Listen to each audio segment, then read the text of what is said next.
Buenas tardes y sean todos ustedes bienvenidos a la segunda sesión sincrónica del módulo 8. Soy el asesor virtual César Augusto Flores Barrientos y los estaré acompañando en esta sesión.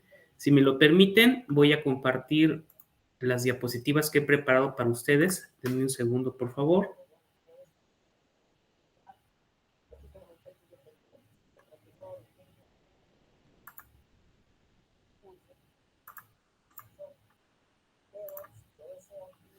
Pues sean todos ustedes bienvenidos a esta segunda semana de trabajo del módulo 8, Ser Social y Sociedad. Como ya les comenté, soy el asesor virtual, el maestro César Augusto Flores Barrientos.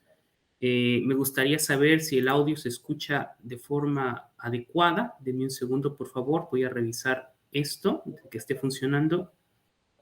Parece que sí, está funcionando. Muy bien. Vamos a continuar entonces.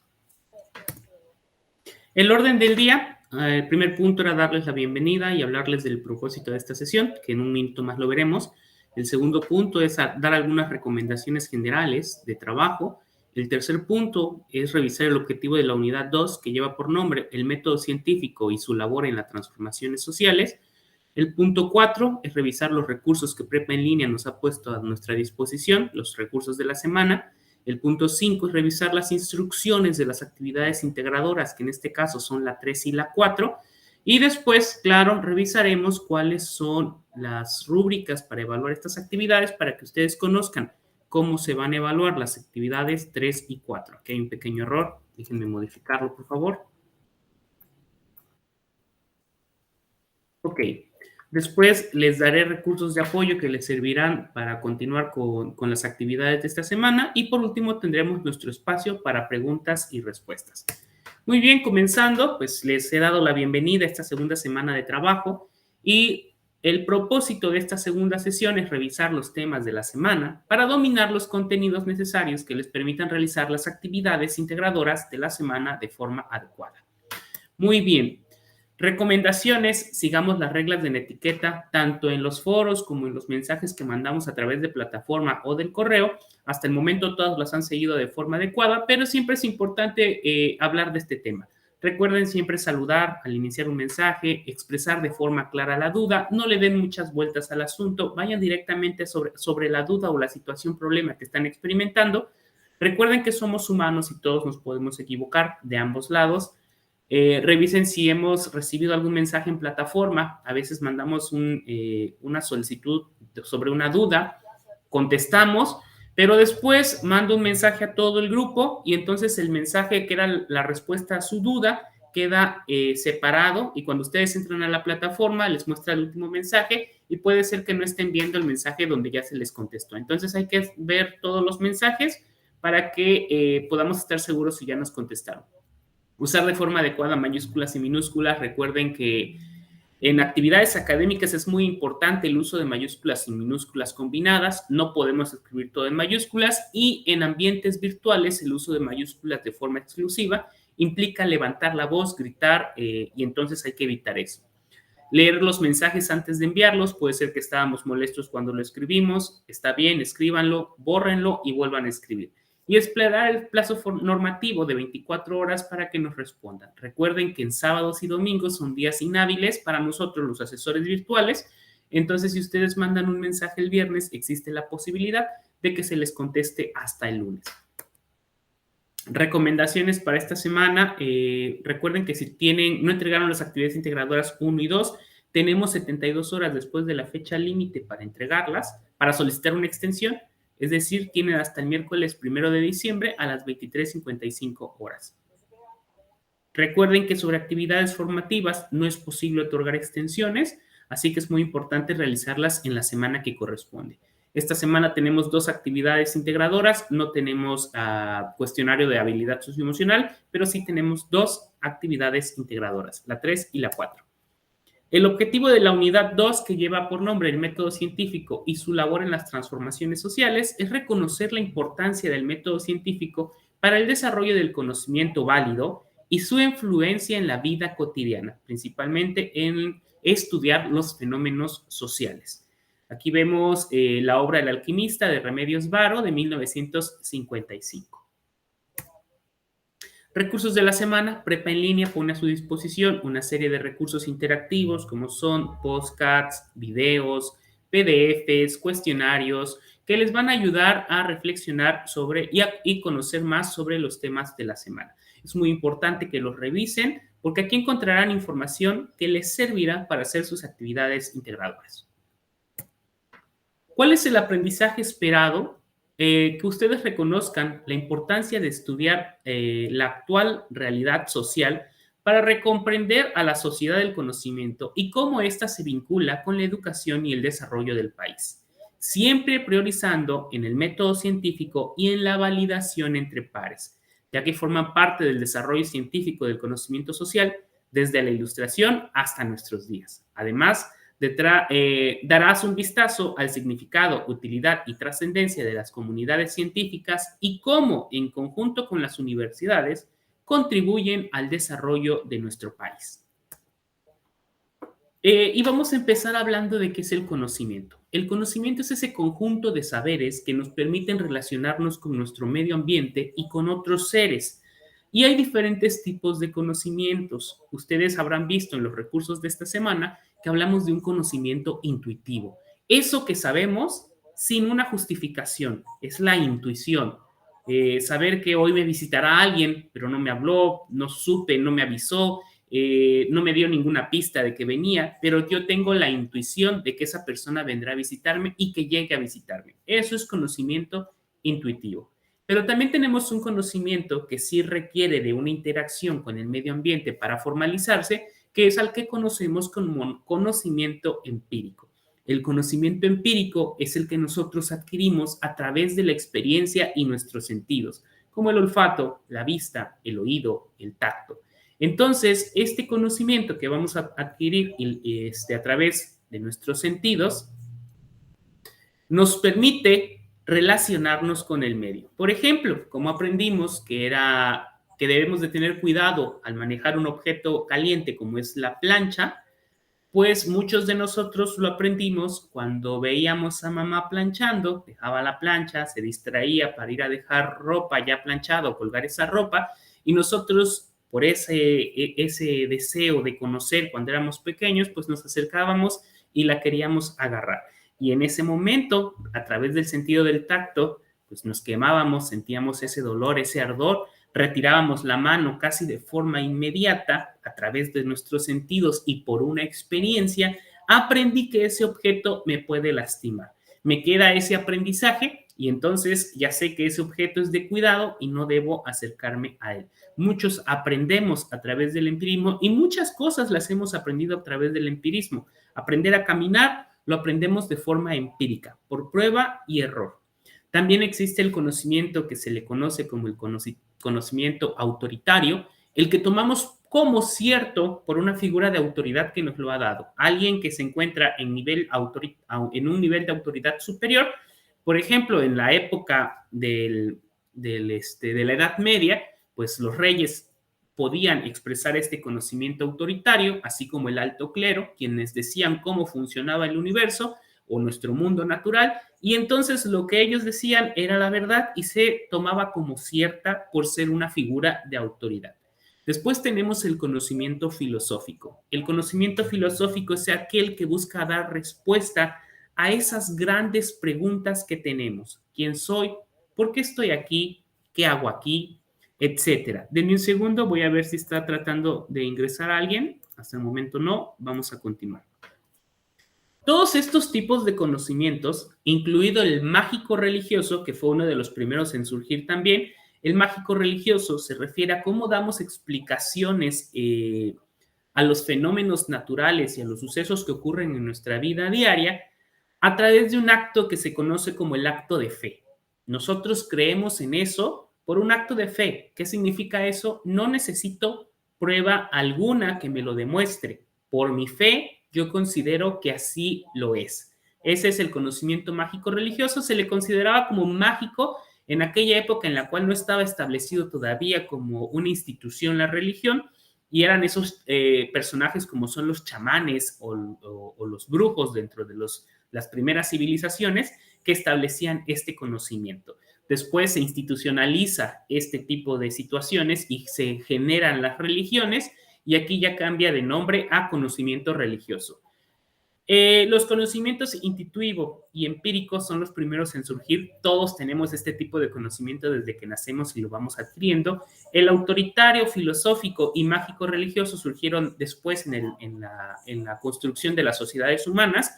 Y el último conocimiento que va a surgir, y vamos a estudiarlo, que es a partir del renacer de las ciencias, del siglo de las luces, del siglo de la innovación, los cuales vamos a estudiar el día de hoy, pues es el conocimiento científico. Y para hablar de él, pues primero vamos a hablar un poco de esto que es la Edad Media o el oscurantismo, que va del siglo V al siglo XV, que tiene características muy especiales. El alto clero era el encargado de legitimar el poder. ¿Quién ponía a los reyes? Pues era el Papa, quien legitimaba el poder que tenían los reyes, al decir que habían sido nombrados por Dios, por la divinidad. Entonces, estos personajes que dominaban a los pueblos, pues tenían el visto bueno de la iglesia a través de la figura que era el Papa, y por eso se legitimaba su poder. La Biblia era la única fuente de conocimiento, no existía otra, más bien, aunque existían otros tipos de conocimientos, como era el conocimiento griego y romano, estos tipos de conocimientos fueron considerados impropios, los libros griegos fueron quemados, fueron escondidos. Es gracias a la religión musulmana que se preservan este conocimiento, porque en sus grandes bibliotecas, pues estos libros sí continuaron, porque bajo ese enfoque religioso, pues no eran considerados negativos, se preservan en esas grandes bibliotecas, mientras que en la zona europea, en el catolicismo, en el cristianismo, pues estos libros van a ser quemados, perseguidos. La producción de conocimiento es perseguida en esta época, en la edad del oscurantismo o edad media, pues todo el conocimiento o la única fuente de conocimiento válido era la Biblia, y cualquier otro dicho que fuera en contra de lo escrito era incorrecto y perseguido. El conocimiento antiguo es marcado como profano, que ahí nos referimos al griego romano, y toda nuestra filosofía, toda nuestra visión era antropocéntrica y geocéntrica. ¿Qué significa esto? El hombre al centro del universo como ser especial de la creación, y el mundo, que era donde se creó el hombre y donde estaba esta creación divina, se encontraba en el centro del universo. Y entonces las estrellas, el sol, los otros planetas giraban alrededor de la Tierra y alrededor de nosotros como centro del universo. Esta visión geocéntrica y antropocéntrica es la que explica el surgimiento, por ejemplo, del arte de la adivinación o de los horóscopos, porque bajo ese hecho las constelaciones giran a nuestro alrededor y entonces nosotros podíamos nacer bajo la vista de una constelación. Cuando se cambia esta forma de ver el universo hacia el modelo heliocéntrico, pues ya no tienen mucho sentido este tipo de adivinaciones. Sin embargo, de ese siglo V al siglo XV, que fue lo que se conoce como la época del oscurantismo, pues después tendremos al siglo de la innovación, o también conocido como el Renacimiento, que es el siglo XV y siglo XVI, y en estos van a surgir nuevas ideologías que buscan una forma diferente de pensar, más allá de lo que dicen los textos bíblicos. Por un lado tenemos el racionalismo de Spinoza, Leibniz y Descartes. El racionalismo dice que la única forma de crear conocimiento es a través de la razón, es decir, del uso de nuestra mente para generar nuevo conocimiento. De ahí la famosa frase de Descartes: pienso y luego existo. Mientras que el empirismo, que es otra ideología en la cual encontramos a Bacon, Hobbes y Locke, ellos dicen, no, la única forma de aprender no es a través del razonamiento, es a través de los sentidos, a través de la experiencia sensitiva. Por eso se llama el empirismo. Nacen estos dos pensamientos que desde entonces han luchado por tratar de explicar cómo se construye el conocimiento, y esto nos permite cambiar un poco la visión. Ya hablamos de que podemos aprender a través de nuestra experiencia sensorial y de la razón, ya no solo a través de la lectura de los textos bíblicos, y se da un redescubrimiento del conocimiento griego y romano. Se vuelven a traer esos textos antiguos que fueron guardados en las bibliotecas islámicas hacia el mundo occidental y nos permite reencontrar el conocimiento que los griegos y romanos ya habían desarrollado. En este siglo también aumentan la persecución de brujas y la esclavitud. No todo es miel sobre hojuelas. Después de este siglo de la innovación o el renacer del conocimiento, tenemos otro siglo al cual llamamos la Ilustración o siglo de las luces, que son los siglos XVII y XVIII, abarca del siglo XVII al siglo XVIII, y tiene características muy específicas. Gracias a estas nuevas filosofías del racionalismo y del empirismo, empiezan a surgir nuevas formas de concebir la realidad. Va a haber una separación entre el conocimiento religioso y el científico. Se empieza a desarrollar la ciencia gracias al racionalismo y al empirismo. Se empieza a buscar una nueva forma de construir conocimientos y acercarnos a la verdad. Y entonces hay una separación entre la religión y la ciencia. También va a ser aplicado el método científico desarrollado por Descartes y colaboradores a las ciencias sociales, a estudiar el comportamiento humano. Y además en este siglo se desarrolla lo que conocemos como el enciclopedismo, que era una oposición a ver al libro sagrado, la Biblia, como única fuente de conocimientos, y entonces es una compilación del conocimiento que había en ese momento a través de diversos tomos, porque es tanto el conocimiento que entonces se generan esas grandes enciclopedias que tratan de acumular el conocimiento de la época. Algunos de ustedes todavía tendrán en casa unas de esas enciclopedias de 10, 15 tomos. Ya no es muy común porque actualmente podemos acceder al conocimiento con un simple clic. Y en esta era del siglo de las luces, no vamos a mencionar a todos los personajes, pero tenemos, por ejemplo, a Thomas Hobbes. ¿Qué dice Thomas Hobbes? Va a aplicar los principios de la metodología de explicación de las ciencias físicas a las ciencias políticas y a los gobiernos. Están trasladando el método científico que fue desarrollado para las ciencias naturales como física, química, biología, a las ciencias sociales para estudiar los fenómenos sociales. Y él llega a una de muchas conclusiones, pero una muy interesante que dice, todas las monarquías gobiernan, no por el consentimiento del cielo, sino por el consentimiento de las personas.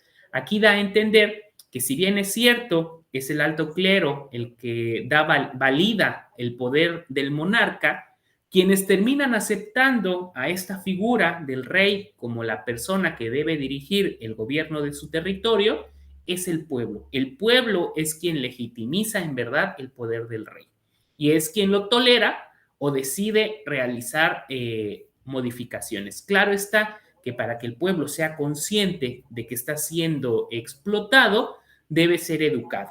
Y este pueblo era educado bajo la concepción de que el rey pues venía de la divinidad, venía a través de una línea sucesoria que lo acercaba a la divinidad. En esta época, con el surgimiento de las ideas ilustradas, de la ilustración, hemos oído de esto y en el siguiente módulo, que es el módulo 9, van a estudiar un poquito de cómo estas ideas ilustradas van a generar el movimiento de independencia en México. Eso es algo muy interesante. Vemos que las ideas de la ilustración que están siendo transmitidas al pueblo en general generan ruido en las grandes monarquías porque el pueblo ilustrado, el pueblo que ahora está viendo estas ideas de la libertad como ideas posibles para tener mejores condiciones de vida, cuando están entendiendo que son explotados por personas de las cuales en verdad no hay nada que les diga que es Dios quien decide que estén ahí, y empiezan a tener estas ideas, entonces los grandes monarcas se dan cuenta de que sus cabezas peligran. Tal es el caso que Catalina II de Rusia, a las cuales vamos a llamar o los vamos a conocer a estos monarcas como déspotas ilustrados o el despotismo ilustrado, van a tomar las ideas de la ilustración y las van a tratar de conjugarlas con los intereses de la monarquía. ¿Para qué? Para que el pueblo diga, mi monarca sí me da libertad, sí se preocupa por mí. y por lo tanto es un buen monarca y merece seguir así. Tratar de legitimar su poder ya no solo a través del alto clero, sino en un cambio en su forma de gobierno. Y todo esto se logró gracias a las ideas de la Ilustración. Sin embargo, este propio despotismo ilustrado va a llevar a la decadencia de la monarquía, porque cuando los monarcas retoman las ideas de la Ilustración a su muy entendimiento y favor, pues están transmitiendo esas ideas, permiten que las ideas de la Ilustración sean leídas por su pueblo, y esto va a generar más adelante el inicio de esas grandes revoluciones sociales, esos cambios sociales fundamentales que llevan al cambio de la monarquía absoluta hacia monarquías más democráticas. Y esto hemos visto entonces que a partir del siglo de la innovación, con René Descartes, John Locke, entre otros, surgen estas dos corrientes, el racionalismo y el empirismo, y esta forma nueva de investigar la verdad, que es el método científico, y con esto surge lo que conocemos como el conocimiento científico, el cual, como podemos ver, es el último en surgir y tiene características muy específicas. ¿Qué es la ciencia? La ciencia es una actividad humana. Es una actividad humana que nos permite generar conocimiento, conocimiento con características muy específicas. ¿Y cuáles son esas? Conocimiento objetivo, sistemático, metódico, verificable y modificable. Estas son solo algunas características de la ciencia, no son todas, pero son muy importantes. Decimos que la ciencia es objetiva, que el conocimiento científico es objetivo que la metodología científica es objetiva, porque libra a la investigación de nuestros propios perjuicios, creencias y pensamientos. Es decir, en el método científico y en el conocimiento científico, el hecho de que yo tenga o profese una fe, en mi caso la fe católica, no significa que cuando yo esté investigando algo, voy a meter mis concepciones personales en el proceso de investigación. Deberé ser objetivo, ver todo como es, o tratar de ser objetivos, porque vamos a ver que hay diversos investigadores que dicen que lograr que ser objetivos es muy complicado, porque todos los seres humanos somos subjetivos, tenemos creencias, tenemos normas que dirigen nuestra forma de pensar. También es sistemático. ¿Qué significa esto? Está organizada, la ciencia está organizada. Hemos oído hablar de comunidades científicas, vemos las universidades que son centros de investigación, vemos además de que están organizados en comunidades científicas y en universidades, tienen revistas especializadas a través de las cuales divulgan lo que están investigando para que toda la comunidad científica sepa de su investigación. Entonces, está muy bien organizado el sistema del conocimiento científico. Es metódico, sigue un método, el cual conocemos como método científico, que muchas veces se describe como una serie de pasos. No, no es una serie de pasos, pero son lineamientos que nos permiten determinar que el conocimiento que yo estoy generando es válido, es real o es lo más posible cercano a la realidad. Porque otra perspectiva es que es modificable. En ciencias aceptamos que no somos dueños de la verdad, nos podemos equivocar. Entonces, la percepción que hoy en día tengo sobre algún fenómeno natural o fenómeno social puede cambiar mientras esta comunidad se encuentra investigándolo. Entonces, lo que creemos hoy, en unos años o en unos meses incluso, podría cambiar. Por eso les pongo esta imagen en la que vemos incluso cómo la tecnología va cambiando con el paso de los tiempos. Si en algún momento pensamos que las tarjetas perforadas era la mejor forma de almacenar información, esto cambió cuando se descubren las cintas magnéticas que fueron usados en los disquetes, en los VHS. Luego cambia con el descubrimiento del CD, el DVD, etcétera, el Blu-ray. Luego pasamos a las memorias flash, como es el USB, el famoso USB. Y hoy en día hablamos del almacenamiento en la nube. Ya no es necesario llevar un USB, podemos subir nuestra información a una plataforma como Google Drive, me conecto en mi celular o en cualquier otra computadora y puedo acceder a esa información. Y es verificable porque cualquier cosa que se diga en ciencias Alguien más puede decir, ok, este investigador dice que descubrió esto, voy a ver si lo hizo de forma correcta. Y puede repetir la experiencia científica hecha por el investigador y obtendrá los mismos datos o deberá obtener datos muy semejantes. A eso nos referimos con verificable. Y la ciencia, como acabamos de decir, pues sigue un método que es el método científico, que recuerden, no es una serie de pasos, no es que vayamos de la observación, luego a la pregunta, luego a la hipótesis. Ahorita les voy a dar un caso en el que no sucede así, pero voy a explicarles cada uno. La observación no es lo mismo ver que observar. Todos vemos, pero un científico observa. Es capaz de darse cuenta de pequeños cambios en los fenómenos naturales o sociales que otras personas no fueron capaces de ver. A eso nos referimos con la observación. Ver que hay un pequeño cambio y preguntarse por qué ocurrió ese cambio. Y ahí viene la pregunta. Veo que algo está cambiando, algo se está modificando en mi realidad o en el fenómeno estudiado, y entonces me surge una pregunta. ¿Por qué está ocurriendo esto? ¿Por qué pasó? ¿Cómo pasó? Y entonces, como científico, voy a establecer una hipótesis. La hipótesis es la posible respuesta o una respuesta tentativa a la pregunta que yo me he hecho. Entonces, eso es una hipótesis. Luego, esa posible respuesta no significa que sea cierta, deberé demostrarla y para eso necesito diseñar un experimento, diseñar una forma de probar mi hipótesis. No significa, en ciencias sociales, no crean que significa que vamos a ir a un laboratorio como en las ciencias naturales, sino que vamos a diseñar una forma de probar mi teoría, mi hipótesis. Luego llevaremos a cabo la experimentación o en ciencias sociales la indagación. Vamos a recopilar información, vamos a poner a prueba la hipótesis. Por ejemplo, en ciencias sociales usaremos cuestionarios para ver la percepción de las personas o haremos entrevistas o haremos observaciones directas del fenómeno social que está ocurriendo. En ciencias experimentales, pues sí, haremos un experimento que puede ser en laboratorio o puede ser en campo para recolectar datos que nos permitan verificar nuestra hipótesis. Una vez que hemos llevado a cabo la experimentación o la indagación, pues recolectaremos datos y aquí es muy interesante porque entonces vamos a hablar de dos enfoques, el cuantitativo y el cualitativo.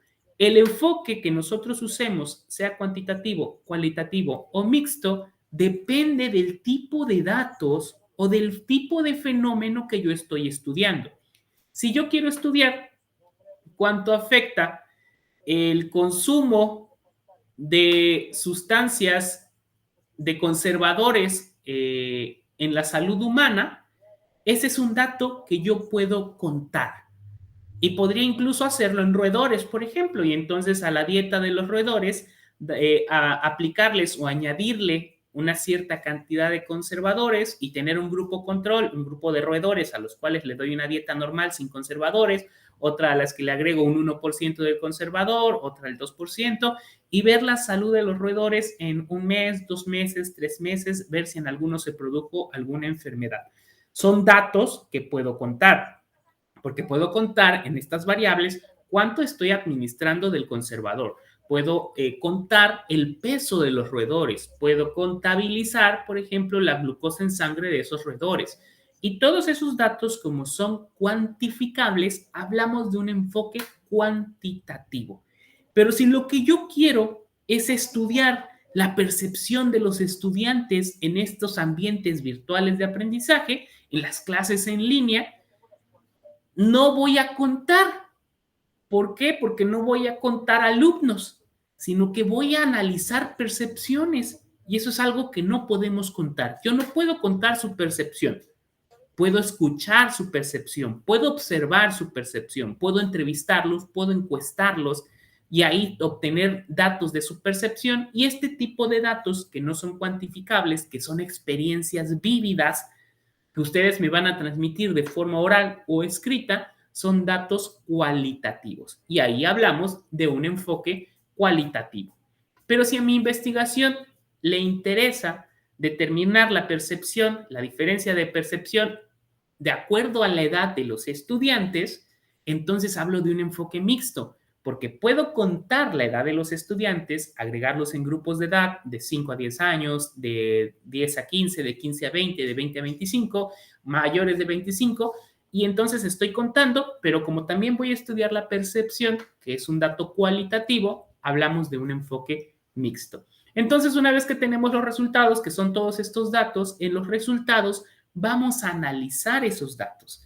Y a partir del análisis de estos datos, yo voy a establecer conclusiones. Sí, la respuesta que yo di era real. Y entonces ya no hablamos de una hipótesis, hablamos de una teoría. Estoy teorizando porque mi hipótesis fue comprobada.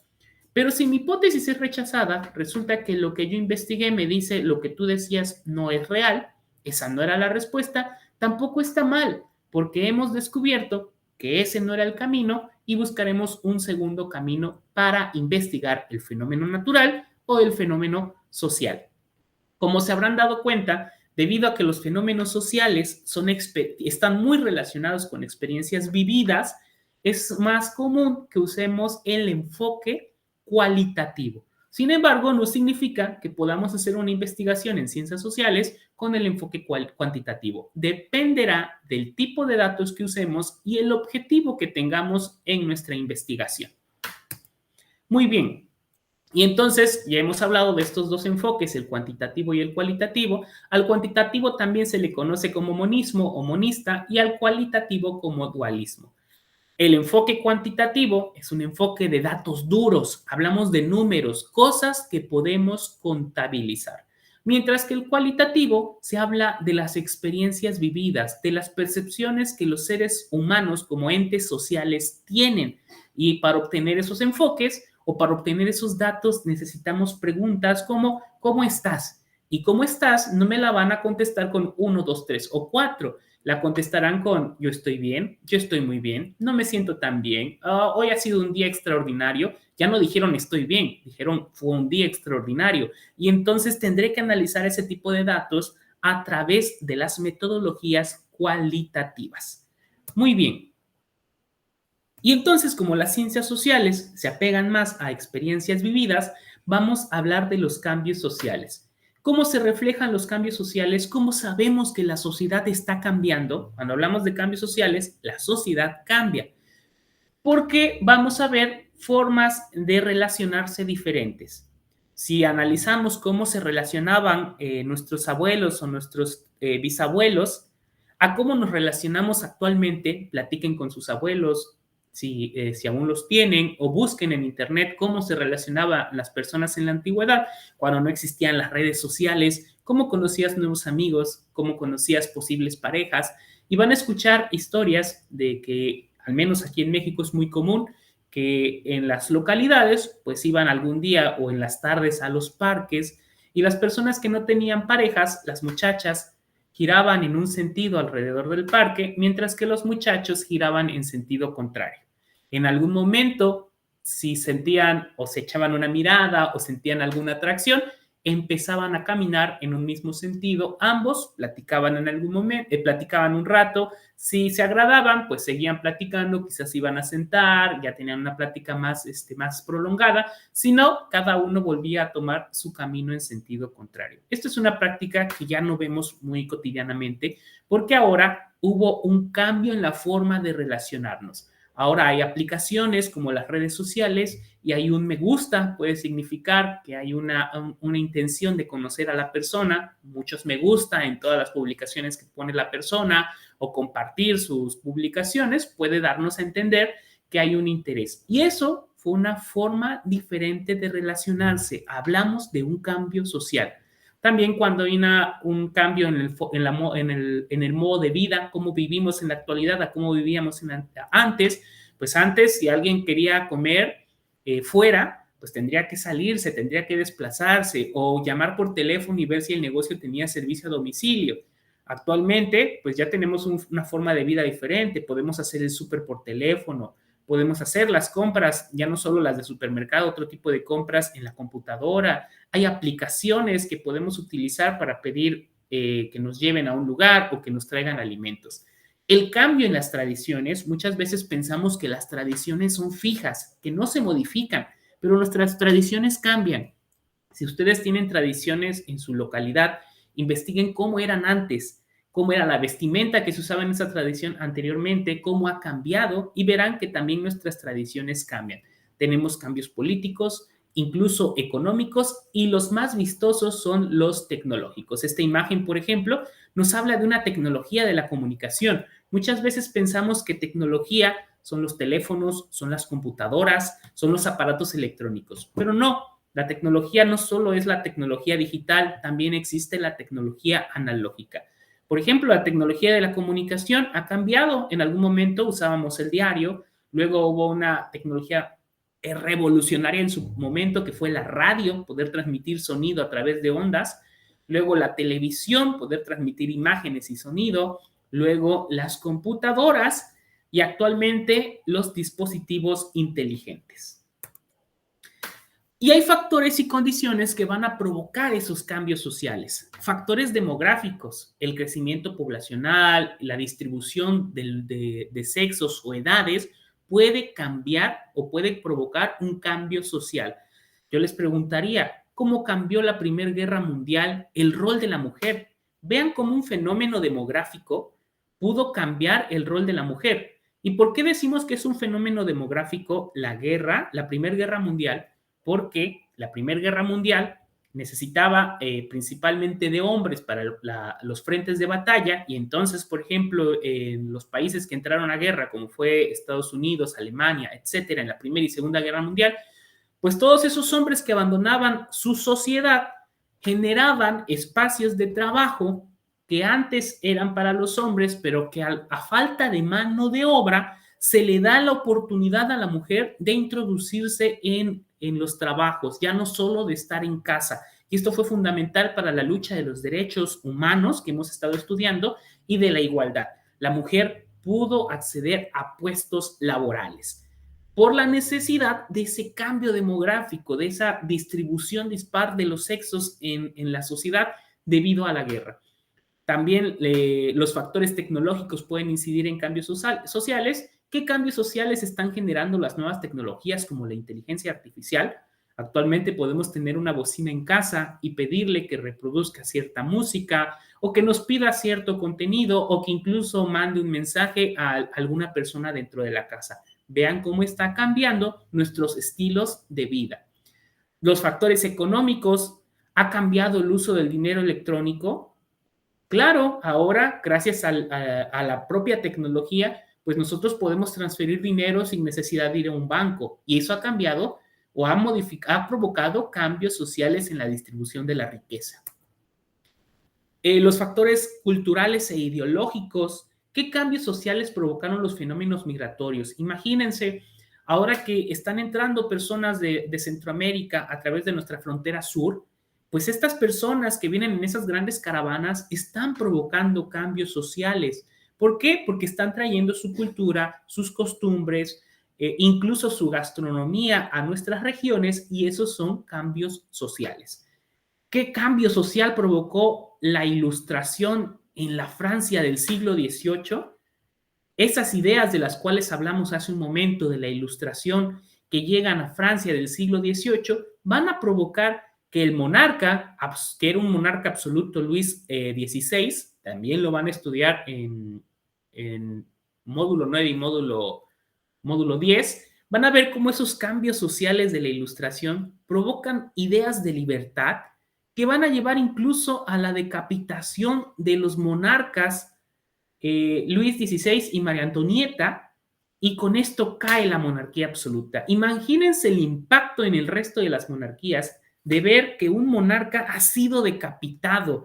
Es cuando entran esos grandes cambios sociales y las monarquías ceden poder, dejan de ser absolutas, y entonces hablamos de la monarquía parlamentaria, de la monarquía constitucional, que son monarquías que llegan hasta nuestros días gracias a esos cambios en su política que hicieron al ceder parte del poder al pueblo. También factores ambientales pueden incidir en cambios sociales. Por ejemplo, ¿qué cambios sociales provoca la pérdida de agua limpia? Provoca que las poblaciones tengan que desplazarse en búsqueda de agua o que aquellos poblados que al ser modificado el cauce del río para llevarlo a las grandes ciudades, y que ahora no tienen agua suficiente para la ganadería y agricultura, empiecen a experimentar fenómenos de migración hacia las grandes ciudades para buscar mejores condiciones de vida. Y también hay condiciones que van a provocar los cambios sociales, como las crisis económicas, la desigualdad social, la pobreza extrema, el descontento social, la esclavitud, la violación de los derechos humanos, entre otros. Pensemos tan solo en Argentina, que ha sufrido estas grandes crisis económicas y que la sociedad ha experimentado estos cambios sociales en los cuales han llegado a vaciar los supermercados en búsqueda de suministros para subsistir. ¿Por qué? Porque la economía no les permite adquirir esos bienes necesarios para la vida. Muy bien, la sociología, que es una disciplina que se vuelve independiente desde 1832 y es Augusto Comte quien acuña el término sociología, tiene por objeto de estudio las sociedades y sus cambios sociales a través de los procesos sociales. Y tenemos que entender un proceso social como la dinámica de interacción, es decir, la forma en que interaccionan, lo que nosotros podemos visualizar, que permiten estudiar los cambios sociales. Y tenemos dos tipos de procesos sociales, los procesos conjuntivos y los procesos disyuntivos. Los procesos conjuntivos son esos cambios positivos como la cooperación, la acomodación y la asimilación. Permiten el desarrollo positivo de la sociedad, mientras que los procesos disyuntivos son los procesos negativos como la competencia, el conflicto y la obstrucción. Muy bien, por los tiempos que tenemos, vamos a pasar, ya nos faltaba muy poquito, hablar de la sociedad del conocimiento. Recuerden que tenemos la sociedad de la información y la sociedad del conocimiento. La información son los datos, pero el conocimiento es el uso que le damos a esa información para producir nuevo conocimiento o para acceder a más conocimiento. Entonces, en algún momento hablamos de la sociedad de la información, que es esa capacidad de acceso, gestión, distribución de la información como fuente económica. Gracias al desarrollo de la tecnología, pues fue posible todo esto, pero la sociedad del conocimiento es cuando usamos la información para generar cambios a través de la interacción social mediante las TICs. Piensen tan solo en la primavera árabe, piensen en esos fenómenos sociales en los cuales, gracias a las redes sociales, se logró un cambio social. Podrían investigar al respecto y contarme en los foros de aprendizaje que tenemos. ¿Qué fue eso de la primavera árabe? Y las comunidades de aprendizaje, pues son estas comunidades que construimos los entes sociales para generar conocimiento, para aprender. Están muy asociados con las escuelas, que es la educación formal, pero también hay comunidades de aprendizaje informales. Su familia es una comunidad de aprendizaje informal, sus amigos, porque también ahí generamos conocimiento. Esta comunidad que tenemos en este momento, que es una comunidad virtual de aprendizaje, pues es como tal una comunidad de aprendizaje. Tenemos dos actividades integradoras en esta semana, la actividad integradora 3, la ciencia en el tiempo, y la actividad integradora 4, metodologías de investigación. Para la 3, ustedes tienen que desarrollar una presentación en Prezi en la cual identifiquen las contribuciones científicas más importantes que se han dado desde la Ilustración hasta la época actual. Mínimo hay que mencionar 4 y consideren los cambios que han generado en la sociedad. Bueno, esa contribución científica, ¿qué cambio generó en la sociedad? El descubrimiento o el desarrollo de la radio, ¿qué cambio provocó en la sociedad? Relaciona cada contribución científica con los cambios o eventos sociales que ocasionó e ilústralos. Incluye un apartado en el que respondas a las siguientes preguntas. Todo esto es dentro de su presentación. ¿Los avances científicos están relacionados entre sí? ¿Cómo se llegó de uno a otro? Y por último, elabora una reflexión acerca de los beneficios y efectos del pensamiento científico en la sociedad. Estos 4 puntos los debe incluir su presentación en Prezi. En un documento de procesador de texto van a elaborar una portada y van a incluir el enlace a su Prezi. Esto lo van a enviar, lo van a guardar, lo van a enviar a través de la plataforma con apellidos, nombre, M08S2AI3, sus apellidos, su nombre y esta nomenclatura. Lo cargan a través del sistema en doc o en docx y listo, ya habrán entregado su actividad. ¿Cómo se evalúa? Recuerden, necesitan enviarla en procesador de texto. Eso es muy importante. No nos lo pide en PDF, no nos lo pide en PowerPoint, nos lo pide en un procesador de texto con la extensión doc o .docx. Tienen que elaborar su diapositiva o su presentación en Prezi. Vean que aquí lo marca. Liga a una presentación de Prezi, liga a una presentación de Prezi, liga a una presentación, un formato distinto al solicitado. Entonces, si ustedes no lo hacen en Prezi, lo hacen en PowerPoint, lo hacen en presentación Canva, en Genially o en alguna otra aplicación que les permita crear presentaciones, está bien, pero entonces perderán puntaje, ya no podrán ser nivel experto capacitado y llegarán al nivel aceptable. Un formato distinto al solicitado, presentación en un formato distinto al solicitado. Estos tres nos permiten hablar de un formato distinto al solicitado. ¿Qué más se califica? Que identifiquen claramente los 4 o más contribuciones, mínimo 4, recuerden. Aquí identifica de forma general, identifica superficialmente, pero en estos 3 niveles se habla de 4 contribuciones. Si ustedes solo identifican 3, caen a nivel aprendiz, y si solo se identifican 2, caen a nivel requiere apoyo. ¿Qué más se evalúa en el criterio cognitivo? Que ilustren claramente cómo claramente y con coherencia la relación de las contribuciones, de las 4 contribuciones, con los cambios o eventos sociales. Si lo ilustran de forma general, superficial, vagamente, van cayendo en la calificación, en el criterio cognitivo. También en un párrafo responde objetivamente a las 2 preguntas. Si dan respuesta a las 2 preguntas, de forma muy bien, de forma general, en un apartado responde superficialmente a las 2 preguntas, o vean, en un apartado responde vagamente una de las preguntas. Si solo responden una de las 2 preguntas que se les pide, entonces caen a requiere apoyo. Recuerden que el hecho de escribir no significa que están correctas las respuestas. Entonces, lean bien la pregunta para poder dar una respuesta y justifiquen su respuesta. ¿Por qué consideran que esa es la respuesta? Y el último punto que se evalúa del criterio cognitivo es expone claramente una reflexión acerca de los beneficios o efectos del pensamiento científico. Expone claramente una reflexión, aquí ambos llegan al nivel que es claramente. Si lo responden de forma, si exponen su reflexión superficial, vagamente, caen en el nivel de experto, aceptable, aprendiz, en el criterio cognitivo. Recuerden que en el actitudinal se evalúa el seguimiento de instrucciones, en el comunicativo se evalúa el número de errores gramaticales y en pensamiento crítico cuánto refleja su actividad, que se comprendieron los temas de la semana relacionados con esta actividad. Para la actividad 4, metodologías de investigación, ¿qué van a hacer? Van a elaborar un cuadro comparativo, van a comparar las 2 metodologías, la cuantitativa y la cualitativa, sus características, ventajas, desventajas y su aplicación y análisis en procesos sociales. Vean que son 4 puntos: características, ventajas, desventajas y su aplicación y análisis en procesos sociales. ¿Cómo puedo aplicar y analizar a través de metodología cuantitativa y de la metodología cualitativa los fenómenos sociales? Son 4 puntos que debe incluir nuestro cuadro. Después nos pide redacta una reflexión de 2 párrafos de 8 a 10 renglones cada uno. Tienen que ser 2 párrafos y cada párrafo mínimo tiene que tener 8 renglones, máximo 10. Es decir, mínimo 16 renglones, máximo 20 renglones en total con los 2 párrafos. Y en esos párrafos van a dar respuesta, no tienen que poner las preguntas, únicamente redactan las respuestas. Las preguntas son para que ustedes se guíen de qué es lo que buscamos que incluya esa reflexión. Y las preguntas son: ¿cuál es la importancia del método científico en las ciencias sociales? ¿Cuáles son los retos de las ciencias sociales en el uso del método científico? ¿Y qué metodología consideras que es más conveniente para investigar en ciencias sociales y por qué? Las metodologías son la cuantitativa y la cualitativa. Van a integrar en un documento el cuadro y la reflexión.